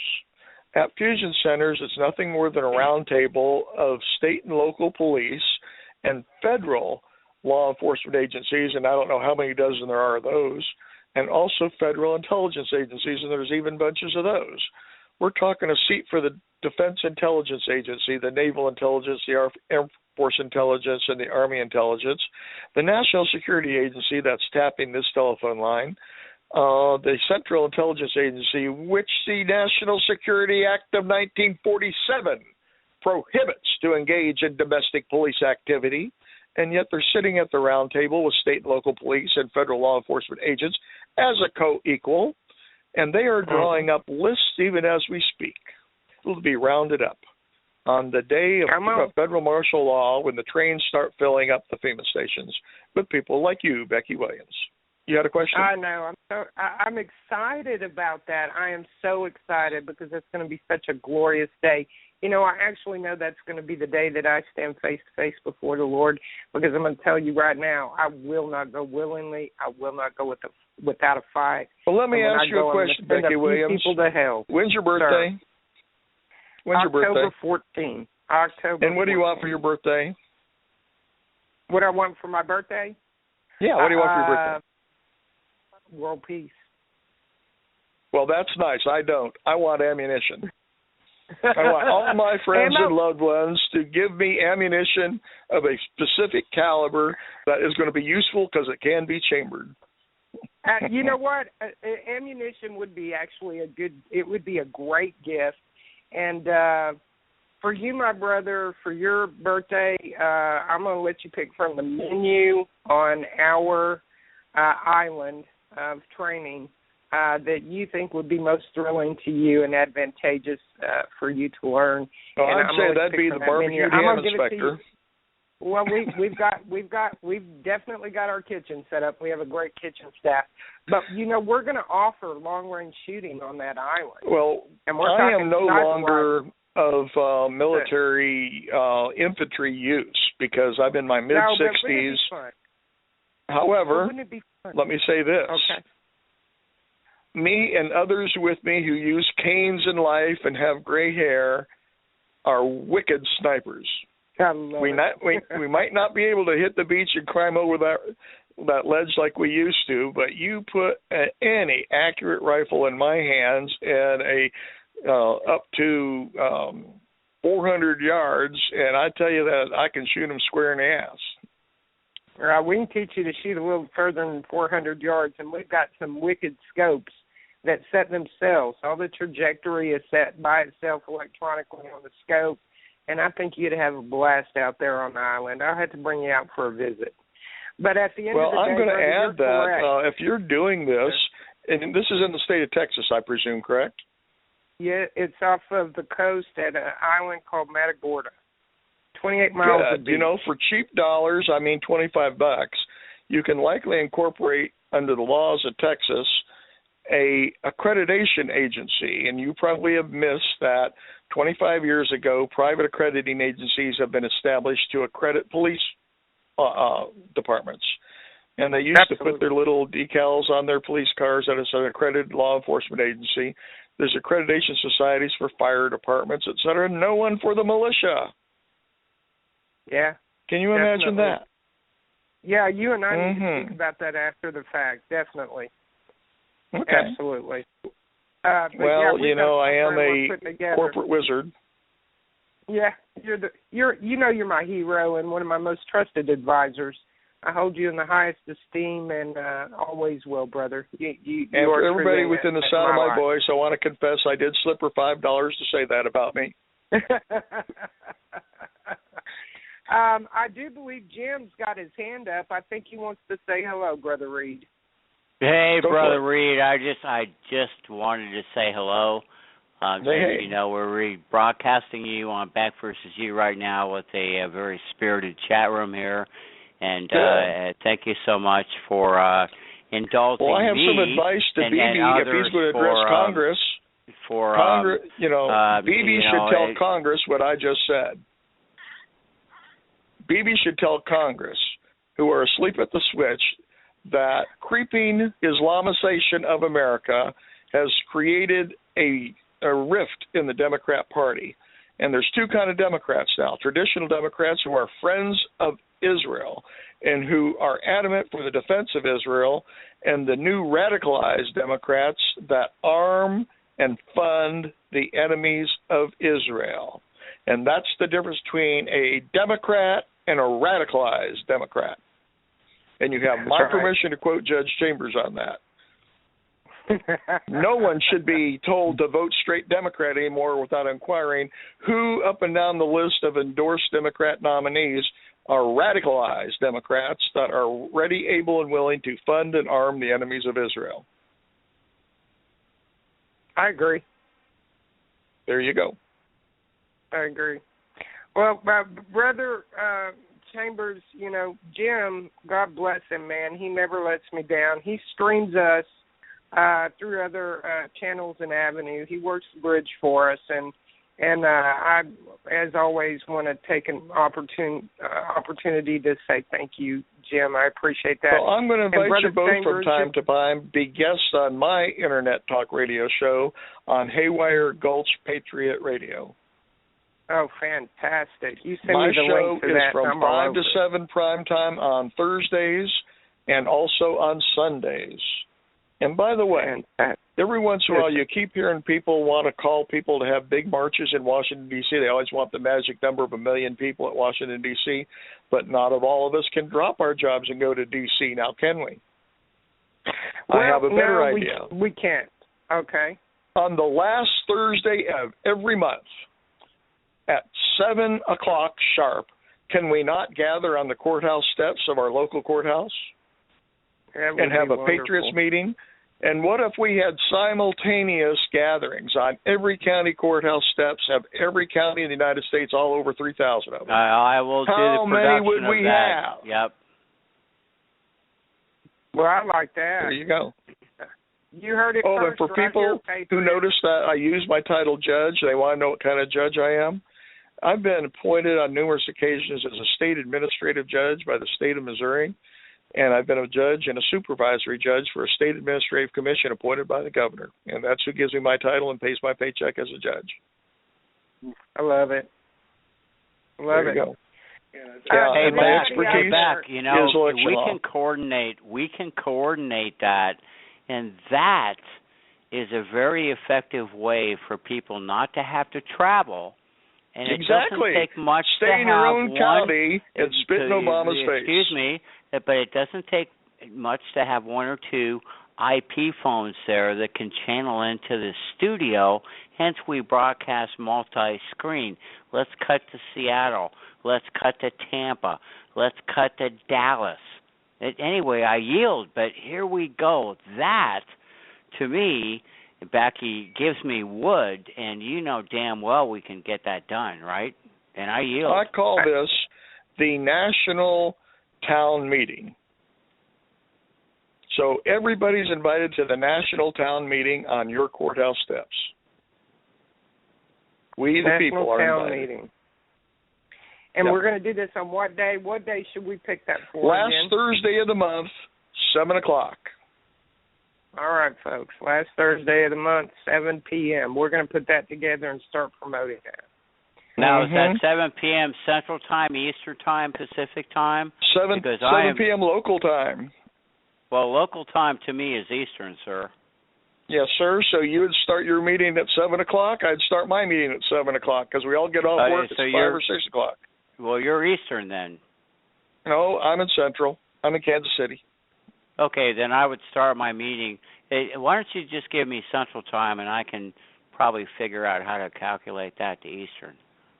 Okay, well, I'm thinking of a wave that starts in the Eastern Time Zone, and an hour later it starts again in the Central Time Zone, and then the Mountain Time Zone, then the Pacific, and then Alaska. Well, I can create that wave, but I need you to drop the pebble in the pond on a time zone, and then I can take care of the propagation. So, okay, fine. When I'm going to start mine in Jackson broadcast? County, Missouri, at the county seat in Independence, Missouri. Okay. At the last Thursday of the month. And by the way, if we have hundreds, perhaps thousands of people involved the last Thursday of every month, eventually the following Tuesday is Election Day. There you go. Okay, I got it. So see, now okay. I can propagate that into my schedule. We'll make this happen, Reed. We will. Go ahead. I yield. Okay. Well, if we start having this national town meeting on the courthouse steps of your local county courthouse, we can do wonderful things like start to have a regular procession of guest speakers, and we can even have ready to sign petitions under state law that will put matters up on for a public vote as a ballot proposition demanded by we the people because we got enough signatures. Missouri has 214 counties, and the city of St. Louis is counted as a county, but it's not. So it's called an independent city, not in a county. So if we have thousands of people out on the courthouse steps at a particular time, it is within contemplation that we can obtain thousands of signatures that very night. Hey, you guys, Wilbur has something he wants to interject. Wilbur, come on in, brother, and share what it is. I'm sitting here getting blown away. I'm thinking, I'm sitting here, and like I just asked Becky, I texted her, did I start all this with an article? I've got a judge on here talking, and he's talking good sense. I love the courthouse idea. I love that. That will work. That will work. The 20 people showing up at the Capitol when they had Muslim Day, it really did blow me away. But the fact that I didn't know about it, I guess a lot of other people didn't know about it, or else I would have been there. I'd have been there and gone up and rattled their cage a little bit. I'm very good at rattling people's cages without raising my voice. Well, we don't need the establishment of Texas Stan with Sharia law zones where Sharia law police tell people to their face that if you're not a Muslim, you're not welcome in this Sharia law zone. That, in fact, is a rebellion against the state of Texas to replace the state of Texas with a foreign government that is a global caliphate under Sharia law. That is treason against the state of Texas. Yes, sir, it is. And for that woman to stand up that woman to stand up on the steps of our Capitol and make the statement that she made is exactly what she was saying. It belongs to us now. Well, you know, Becky, like I said, Becky, how can I say this and be nice? I wish that woman had talked to me. You know, I wish that, what do those people there have that we don't have? Well, the women all have their clits. Yes, he did. You heard it right here on Rage. That woman should be given a Patriots Medal of Recognition on the steps of the Texas Capitol building. I agree, and I would have been happy to pin it on her if I had been there, but I worked until 5 o'clock in the morning on the resolution. Whoever this woman is, her friends and relatives need to out her so that we know her name and how to contact her because we got a medal waiting for her. Oh, yeah. Yeah, exactly. Yeah. You see, Judge, that's the kind of stuff I say that gets me in trouble. All I said in the article is I'm able to comment about Muhammad and his 72 virgins, and after 1,600 years, I kind of thought they'd all be broken in by now. But I mean, it's just it blows me away. This whole Islamization of Texas blows me. I can't believe, and in the article I used Utah as the example, and I did it with a little humor, but it's true. Take that same situation, put it on the temple steps in Utah, or the Mormon temple, excuse me, and then tell the Mormons, now y'all got to be nice here because this is freedom of religion and everything. and stand back, because there's going to be violence right then. Oh, yeah. Yeah. And let me advise people that are in the private militia movement, I highly recommend that you get yourself organized as licensed private security police. That's a good idea. Tell them why, brother. If you show up in camouflages and carrying weapons, someone's going to call the police, and then you're going to be the most wanted at the Fusion Center, as every federal police and state and local police get the picture to look for you. But you show up, I don't care if you're at McDonald's or anywhere, in a security police uniform with a private security badge, and you're armed to the, you're wearing weapons, guess what? They want you they ask you if you want fries with that. That's right. I'd like to point out something, Becky, in history. We were talking about the disorganization of militia. Yes. And I don't remember, the judge will remember. I don't remember the name of the officer, but George Washington actually hired a German officer because he took one look at the American Army and militias and said, this ain't going to work. These guys don't know nothing, and so he hired this German guy. I forget his name, but he whipped them into shape and showed them how to beat the British. One German. That's right. That's what I remember that. Yeah, we need, and what we got here is a bunch of good old boys, and you get full of beer and your heart's in the right place and everything, but the first time somebody like J.C. Massey goes down... Oh, Lordy, I got a program for you that you're going to like then. Texas already has a state law that creates the State Guard as a sister organization to the Texas National Guard. The Texas Guard differs from the National Guard because it can never be federalized according to the Act of Congress that authorizes the states to have these standing armies. The Act of Congress is 32 United States Code Section 109, called State Defense Forces, and the Texas Guard is one of them. I recommend that we open up the Texas Guard statute to provide for an ROTC component of the Texas Guard, so that at high schools and colleges we can have ROTC components, and these components are studying military science. Guess who their military advisors are? Everybody that belongs to a Texas military veterans post, National Guard, not National Guard, but the Foreign Legion and also the American Legion. If you belong to these groups, well, then you're an ex officio military advisor to the ROTC, and these ROTC components are also at state colleges and universities. If you're a student doctor, you're a student nurse, you're a student medical technician, you're automatically in the ROTC for the Texas Guard, and then we automatically have medical units for disasters. If you're a private security officer, an armed process server, or a reformatory guard for a philanthropic nonprofit reformatory organization, all these people should be automatically ex officio members of the provost marshal units of the Texas Guard. And these provost guard units set up compounds, and during national emergencies or state disasters, whatever. Remember down in Louisiana when Katrina hit, after the city was evacuated, certain bands of roving criminals wanted to burglarize the empty stores and were shooting at the civil defense workers. Well, when the National Guard and the state police go in with the sheriffs and the local police and arrest these people, I want them turned over to this state guard provost marshals, where we have the compounds for the detention centers, because your county jails are already overflowing already. So we have to have brand new detention centers that are portable. We put up the fences, and these armed security guards in the uniforms of the Texas Guard are now the military police, and they hold the prisoners brought in by the National Guard, the Sheriff, State Highway Patrol, and the Texas Rangers.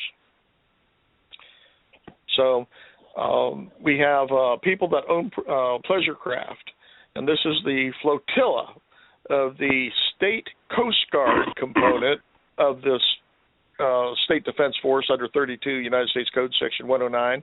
Sister organization to the Texas Guard is the Texas Coast Guard. And I chose the Coast Guard on purpose because it's an armed force with police powers. Mm-hmm. Yeah. So they're shore patrol. Yep. Everybody that's a private pilot with a small plane, you're in the air search and rescue component of the Texas State Coast Guard. And we're going to use it mostly for disasters, but come the shooting war, when the illegal aliens rise up in force, or the jihadists just have waves of beheadings of Christians and Jews, we're going to need more men in the Texas Guard and the proposed Texas State Coast Guard and all their ROTC components that are college age, so that we can have medical battalions, we can have search and rescue battalions. Everybody works at a fast food restaurant or is a culinary arts student learning to be a cook. Well, there's your field kitchens for the Texas State Coast Guard. We need to puff these reserve military forces authorized by Congress. That will work. I agree. A standing army. Everybody that applies for a Texas hunting license, in the application for a Texas hunting license, should have a checkbox to voluntarily join the Texas Guard or the Texas Coast Guard. Becky, did you know that my ex-wife, Pamela, the one that saved the children, was a commander. She was a commander in the Coast Guard, Texas Coast Guard. Okay. Yep. Oh. Well, during Hurricane Katrina, they appointed a Coast Guard admiral to be the emergency management director of the Hurricane Katrina cleanup. So that's why I selected the Coast Guard to be the right state militia as a sister organization to the Texas Guard. Now, the Coast Guard has both airborne and waterborne units, plus shore patrol.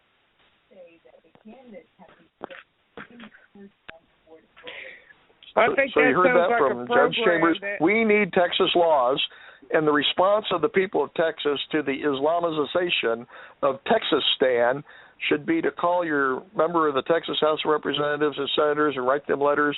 Hey, Judge Chambers was heard on the radio talking about a 32 United States Code, Section 109, State Defense Force to be a sister organization to the Texas Guard called the Texas Coast Guard.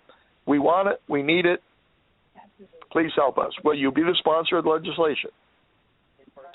Right now, there you go. Even though we're in dire circumstances, we still have a limited amount of freedoms before the dictatorship of the global caliphate is imposed on us by martial law. So we need to utilize what freedoms we have now at the ballot box. This is the day that was given to governor of Egypt. Remember Joseph, the governor of Egypt, when he told Pharaoh that we need to lay up store 10 years of plenty and then we're going to have 10 years of famine? Absolutely. Yes.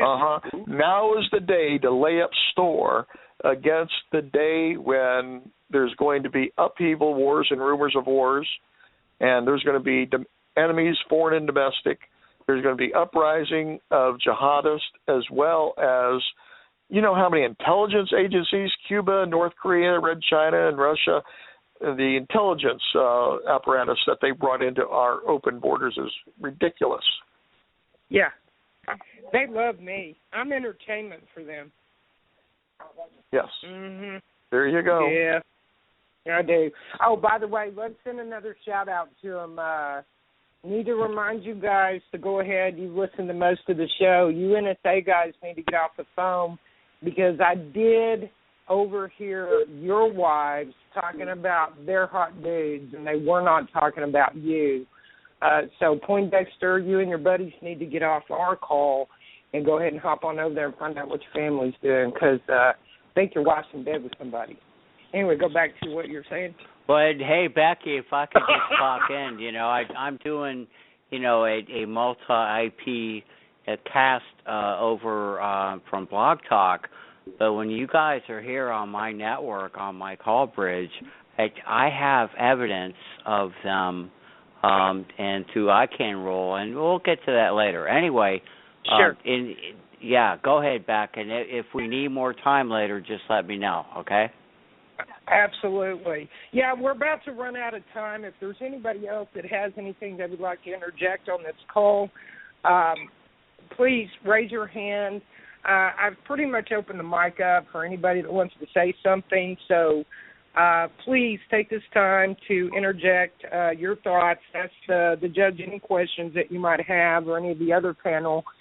And I will be doing another show. I'm going to invite Judge Reed back to give us more information. He is such a blessing to the movement, and he is full of knowledge, and he is working with us for resolution. Again, I can't stress that enough, resolution, not revolution. Be sure and be kind to your Muslims when you pass them on the street, even though it's not Christmas time any longer. They hate it. So be sure and wish them a God-blessed day and a Merry Christmas and a Happy New Year and maybe give them a Bible. Christmas carols in front of mosques. Yeah, absolutely. Yeah, and just hand them a King James Bible, huh? Well, yeah, I do that regularly, and I do try to get down to my mosque at prayer time on Friday to give out free pulled pork sandwiches. I mean, I make some of the best pulled pork sandwiches in the world, and you know, I'm always there to offer them on Friday at prayer time, and I make sure I wear a bacon bikini when I show up. I mean, I don't know what else they want from me. Well, hey, Becky, I want you to send the station here photos, and we will air those forthwith. I swear to God, I'll do it. I'll do it. Don't even try. I will do it. I still look great in a bikini. Yeah, I'm not a saber-toothed tiger. I still have more than 2 teeth. And I'm a cougar. No, I was going to say, you hear me? Yeah. Hey, Keith, how you doing, brother? Well, I'm doing fine. I didn't know my mic was open, but you can set them up here. We're having our pork festival right now. Awesome. Free plane tickets. Bacon! Bacon! Yeah. Anyway, Becky, 2 comments for you otherwise, okay? Sure. Two comments, too. Do I need to come and come down there? If no one else will come down there, do I need to figure out how to get down there? Well, you know, I'm thinking that the time is very nigh that I'm gonna ask that from you, and I think it's going to be sooner than we think. You and I will engage in that conversation. I noticed that you had called me earlier. I was actually on another call trying to get some logo artwork for the new business together so that I can get over to my partner in Galveston. Yeah. So I do apologize. But at the end of the day, you and I will sit down and have that conversation outside of the radio. And, folks, if I can suggest one thing, just one thing to everybody, if you have a covert operation, I'm not saying something illegal. It can be perfectly legal. Listen, they listen to everything we do. I highly encourage people to sit down to work out details on the logistics of what it is that you have an idea on to counter what's going on right now in not just Texas, in your own state, that you can counter a situation.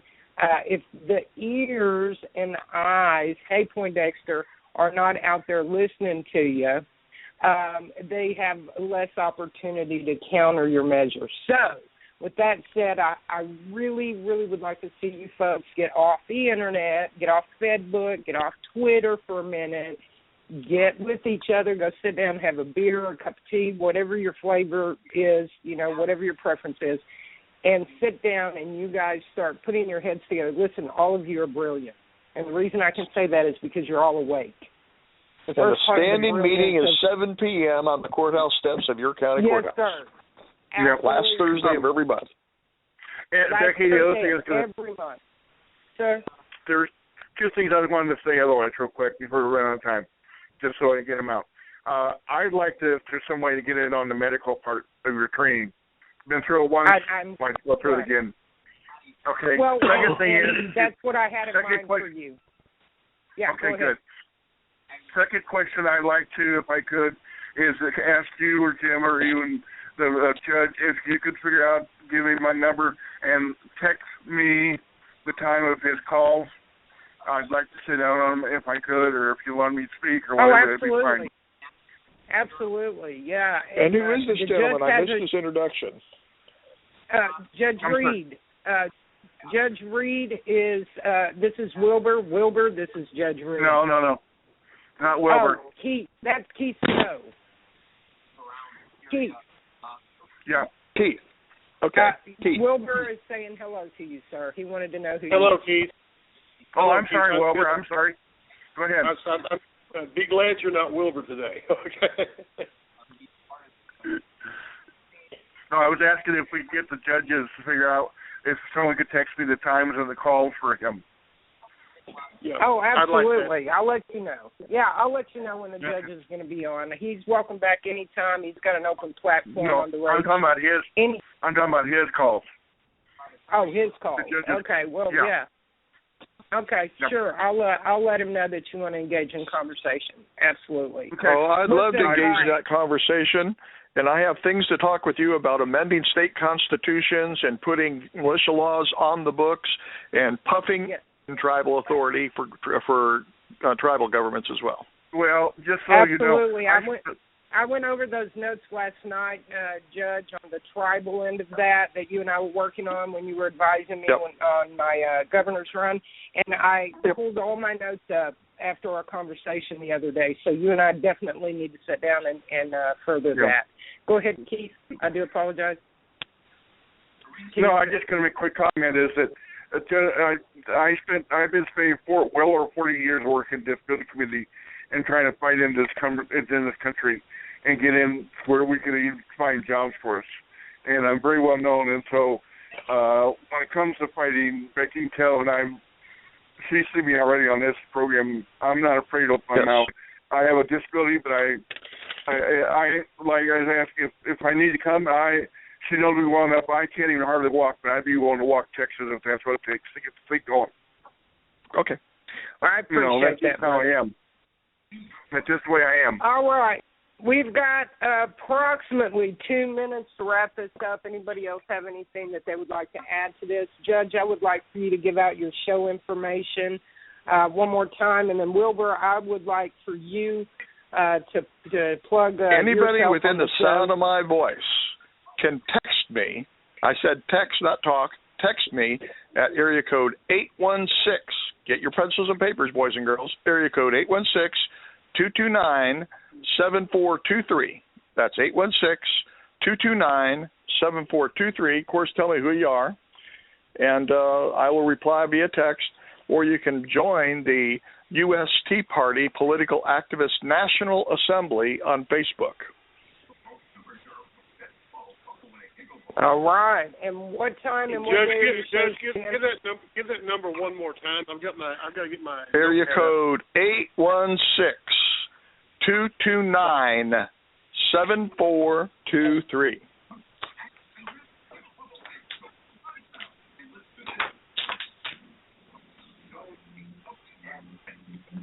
All right.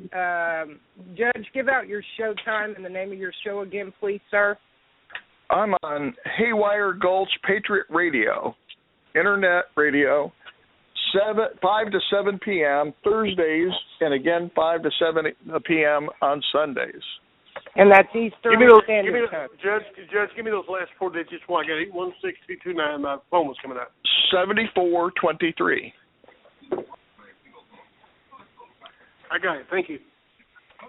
All right. Now, Wilbur, give out the information for the folks to be able to contact you as well, please, sir. You can text me at 254-290-6663. All right. And Wilbur is our blog writer, patriot / lyricist / musician / amazing freaking human being, patriot of the year. Dude, I love you. Thank you, baby. I love you. And Jim, real quick, Plug Bank versus you for the new listeners out there so that they know who you are and how they find your show. Well, we're on Ustream TV, and we are Bank versus you, much like the lawsuit, Bank, BANKVSYOU. You can Google it. I'm sure you'll figure it out. And from there, Becky, we will always carry you as long as you are the patriot that you are. Amen, brother. Hey, I can't change. I can only get better. All right. Right. Amen. People tell me, Jim, you got to take a break. You got to do this, that, and the other. No. I will. You claw me away when we win. God bless you, sister. Thank you. I appreciate that. Listen, I can't do any of this without my listeners and without people like you guys here on my panel. My brothers, I call them my family because they in fact are. And you patriots have been faithful, and you have followed me and brought new listeners to the table so that they can be girded up with the knowledge that they need to be girded up with in order to become victors out of this. God bless you, and keep them coming. Anybody that would like to reach me personally can go to the Rage Against the Regime page on Facebook. You can leave a message for me there. I happen to be in a timeout, but I can get back to you after I receive message. Bobby will make sure I have a way to contact you or that you can contact me. If you have any questions, Becky, complaints, bad Becky, bad. Listen, all well, I want to commend Becky for running for governor of Texas. All patriots should seek a political office, and we need to be in their face like rows of shark's teeth. God bless you, brother, man. That was a toughie, but I learned a lesson. The next time I'll take it to the mat. I appreciate it. Yeah, I have personally been the Republican nominee for county executive and for state senator twice, so I practice what I preach. I'm politically active no matter where I go. I was elected as a representative in Massachusetts, was nominated state senator twice in Jackson County, Missouri, and last year was elected by the people of Las Vegas to the Republican State Central Committee when I lived in Nevada. Now you folks know why this gentleman was my pick as not only a legal advisor but a campaign advisor for my run. And he did a bang-up job, and I appreciate it, brother. You're everything in the world to me. I love you like mad. Until Monday, we have another show coming up. I believe Tom Lukeschew is going to be on our show as a guest speaker. I believe that's going to be Monday at 4 p.m. Central Standard Time. Check the page on Facebook, Rage Against the Regime, to confirm that. I can't remember off the top of my head. But I have been your host today. This is Becky Williams with Rage Against the Regime. We've had a brilliant panel today and a lot of great discussion. Thank all you gentlemen for calling in. You have a safe and blessed day, and to the listeners as well. Keep safe, and I'll see you guys on Monday, God willing. God bless you, Becky. Texas. Thank you. All right. No Texas stand. And don't mess with Texas, right? And right. Because if you mess with Texas, you mess with Florida. Amen, brother. There you go. We love you, sister. God bless you. I love you all. Bye. Have a good night. Good day. Good day.